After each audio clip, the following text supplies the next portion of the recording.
Listen, at 60, your body is no longer giving you the benefit of the doubt. You're not in a gradual decline. You're in a selection process. Right now, 73% of men your age have already lost measurable grip strength compared to their 40s. 81% can't complete a single unassisted rise from the floor, meaning they can't sit down and stand back up without using their hands, and nearly 2/3 have experienced a decline in their morning erectile response that signals something deeper is happening hormonally. These aren't small things. These are biological markers that predict how much time you have left, and how much of that time you'll actually feel like living it. I'm going to walk you through 5 specific markers that doctors use to evaluate your real biological age. Not the number on your driver's license, but the age your body is actually functioning at. And here's what's important. These aren't theoretical. These are the same tests used in longevity research, in military fitness standards, in clinical settings where they need to know whether a man is declining or holding steady. If you can still do all 5 of these things, your body is functioning like a man 10 to 15 years younger than you are. Most men your age can't do 3. The first marker is grip strength, and I know what you're thinking. That's obvious. But here's what you don't know. Your grip strength isn't just about your hands. It's a direct proxy for overall muscle mass, for testosterone levels, for cardiovascular health, and most importantly, for longevity. Studies out of Johns Hopkins and the British Medical Journal have shown that for every 5 kilogram decrease in grip strength in men over 60, there's a corresponding increase in mortality risk across all causes. A man with weak grip doesn't just have weak hands. He has weak legs, weak core, weak capacity to recover from illness or injury. He's closer to needing help with basic tasks than he thinks. A normal grip strength for a man your age should be somewhere in the range of 35 to 40 kilograms per hand. That's measured with a dynamometer, but you can test yourself right now. If you can crush a tennis ball and feel actual resistance, if you can carry 2 grocery bags in one hand without thinking about it, if you can open a jar without running it under hot water first, you're probably in the normal range. But normal at 60 isn't the same as normal at 40. Normal at 60 means you're average. You're in the middle of a declining population. The top 5%, the men who are actually aging well, they're hitting 45 to 50 kilograms. That's not an accident. That's maintenance. What this actually measures is something called sarcopenia, the loss of muscle mass that accelerates after 60. But here's the crucial part that most men miss. Grip strength predicts the exact moment when a man switches from independent to dependent. The men who lose grip strength early are the men who, at 75, need someone to help them shower. That's not inevitable. That's the result of not understanding what your hands were telling you at 60. The second marker is your time to return to resting heart rate. This is specific. After moderate exertion, let's say 2 minutes of climbing stairs or a brisk walk that gets your heart to about 130 beats per minute. A man in the top 5% can return to his resting heart rate within 3 to 4 minutes. An average man your age is taking 5 to 7 minutes. Some are taking 10 or more. What you're actually measuring here is your parasympathetic recovery capacity. That's your vagal tone, your body's ability to turn off the stress response and shift back into rest mode. And this matters more than almost anything else, because the men who can't recover quickly are the men whose hearts never actually get a break. They're running stress hormones all day. They're aging faster at the cellular level. This is different from VO2 max, which is about oxygen utilization. Recovery heart rate is about your nervous system's capacity to regulate itself. And yes, this degrades with age, but it doesn't have to degrade as much as most men let it. The men in the top 5% have trained their parasympathetic system.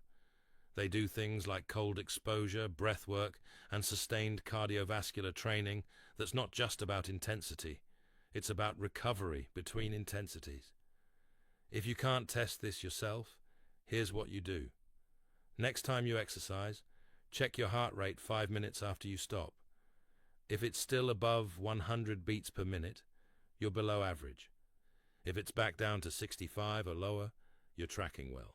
The third marker is the one that surprises most people because it seems trivial, but it's actually a perfect predictor of when a man starts the steep decline. It's the ability to rise from the floor without using your hands. Sit down on the floor with your legs crossed, or however feels natural. Now stand up. Don't push off the ground with your hands. Don't use a chair. Just stand up. If you can't do it, or if you need more than one attempt, or if you need your hands, you're watching the exact moment when independence starts to slip.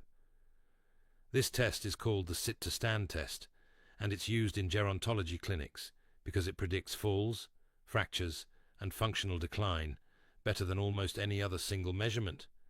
What this actually measures is leg strength combined with balance, coordination, and what's called proprioception, your body's sense of where it is in space. All of these things degrade together. A man who can't rise from the floor has already lost significant strength in his quads, glutes, and hip stabilizers. His balance system is degraded. His vestibular system, the inner ear apparatus that controls equilibrium, is starting to fail. And here's what nobody tells you. Once a man loses this ability, the rate of decline accelerates. He stops moving as freely. He stops taking risks with his body. He becomes deconditioned faster. Within a few years, he's the guy who falls getting out of the bathtub. He's the guy who has a stroke from a fall-related head injury. The men in the top 5% don't just do this test once. They pass it consistently, with control, and they understand why. They know their legs are the engine of aging. They prioritize leg work. They do squats. They walk on inclines. They train balance deliberately. And they retest themselves regularly to make sure they haven't crossed the threshold where this ability starts to vanish. Here's where this gets personal. Most men hit 60 and assume the decline is inevitable. It's not. But there's a specific window, and most men don't know it's closing. The window between 60 and 65 is the critical period where interventions still work. After 65, you can still improve, but the rate of improvement slows down, and the effort required goes up exponentially. You're at the window right now, and the clock is real. The fourth marker is morning erectile function. I know this is uncomfortable to talk about, and I'm not talking about sexual performance or frequency. I'm talking about whether you wake up with spontaneous erections, what's called nocturnal penile tumescence. A man in his 60s who still experiences this regularly is a man whose endothelial function is intact, whose nitric oxide production is normal, whose vascular system is still elastic. A man who hasn't experienced this in years is a man whose blood vessels are stiffening, whose arterial health is compromised, and whose cardiovascular risk is significantly elevated. Erectile dysfunction in men over 60 is not primarily a psychological problem. It's a vascular problem.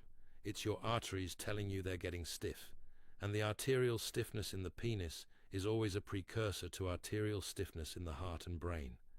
A man without morning wood at 60 is at 3 times the risk of a cardiac event within the next 5 years. This isn't speculation. This is from the Massachusetts Male Aging Study and replicated studies out of Harvard and Stanford. Your penis is a barometer for your circulatory system. If it's failing, something else is next.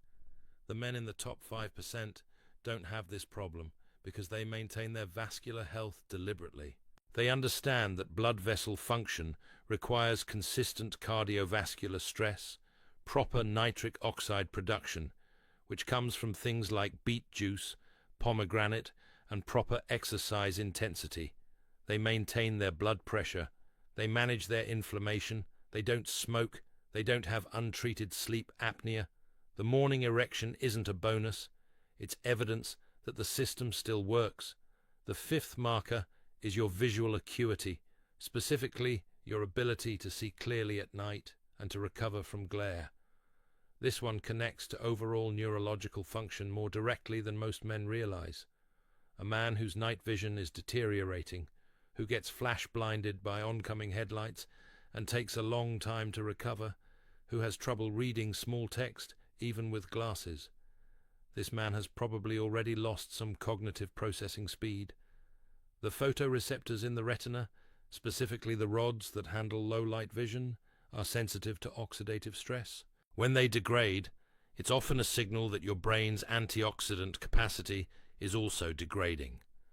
Glare recovery time is especially important because it depends on your retinal pigment epithelium, which requires specific nutrients, lutein, zeaxanthin, omega-3s, and healthy mitochondrial function. A man whose eyes glare easily and recover slowly is a man whose mitochondria are already showing age. He's probably experiencing cognitive slowing that he hasn't noticed yet, or fatigue that he attributes to getting older. In reality, it's a sign that his cells aren't producing energy as efficiently as they should. The men in the top 5% have sharp night vision because they've maintained their antioxidant status, their vitamin D levels, their omega-3 intake, and they take care of their retinal health the way they take care of everything else, with intention, not by accident. They might wear blue light glasses. They don't expose their eyes to excessive light at night. They know that what's happening in their eyes is happening in their brain. Let me be direct about what comes next. You've got 5 markers. Most men your age can pass 1 or 2. Some can pass 3. The men in the top 5% can do all 5, or they can do 4 out of 5, and they understand exactly which one they're working on to get to 5. The difference between a man who's in the top 5% and a man who's average isn't genetics, and it's not luck. It's the fact that he understood the markers, he tested himself against them, and he used that information to make different choices. The easiest place to start, the one that delivers the fastest results and requires the least amount of equipment, is grip strength. You can pick it up this week. Buy a hand gripper, or use a tennis ball, or find any resistance that forces your hands to work against load. Do 3 sets of 5 hard squeezes per hand 3 times a week. Within 4 weeks, you'll feel the difference, and you'll understand what you're actually building. It's not just your hands. It's permission to stay independent for the next 20 years. The second place to look is your leg strength, because that's the engine. And the test, rising from the floor without your hands, that's not negotiable. If you can't do it, you're on the clock. So here's the question I want you to answer. How many of these 5 can you still do? All 5? 4? 2? Drop your number in the comments right now, because the men who comment are the men who are paying attention, and attention is the only difference between the men who decline and the men who don't. Next, I'm going to show you the one mineral that almost every man over 60 is deficient in, and why that single deficiency is responsible for most of the decline you're feeling right now. It's not what you think it is, and it's the reason why some men your age are thriving while others are falling apart, despite doing everything else right. Subscribe so you don't miss it.